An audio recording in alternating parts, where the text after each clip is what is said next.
Hiya, so in this video I'm going to show you how you can make slush puppies without actually having a slush puppy machine, because I have so much bacon stuff I just don't have enough room for a slush puppy machine, though I really love slush puppies. I don't want to go all the way to the shop just to buy one. So you're going to need the syrup. They come in quite a few different flavours. You can buy them online or in store, and I'm going to make them using one of these soft reusable pouch drink bottle thingies. Don't know what these are actually called. These ones I just got 2 for £1 in Poundland, but you can get them other places as well, but they're really cheap.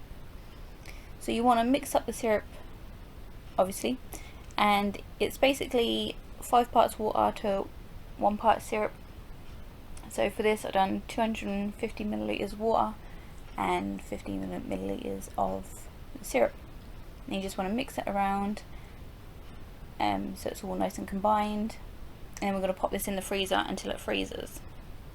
So this isn't going to be something that you can make and like have straight away. It does have to have a few hours freezing time, so you might want to make a few up just so they're ready for when you do want them.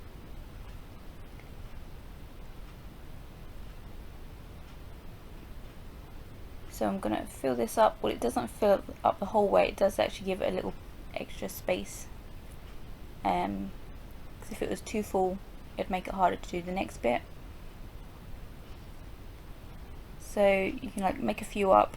On the back of the bottles as well it tells you how much to make a litres worth, so you can make a whole litres worth if you want, and like spread it between different bottles.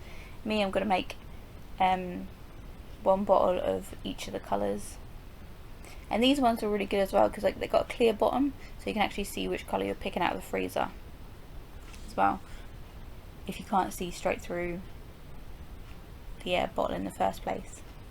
So I'm going to make up a couple of other colours and pop them in the freezer as well. So once they're nice and firmly turned to ice, when you do want them, you just take them out of the freezer and leave them on the side at room temperature for about 15 to 20 minutes. And it will melt slightly, and then you just have to squeeze it and mush it up so it's basically crunched up. So I let a bit of air out of there just so I could squeeze it a bit more and feel where the actual big chunks of ice are, so I can like squish them, and then it will turn into the slushy stuff. So it's been frozen and it's thawed out slightly so it can be crunched up again. And then I'm just going to take the lid off and pour it into a cup. You may have to stop halfway through, and if you've got like a lump of ice in there, to re-squeeze it.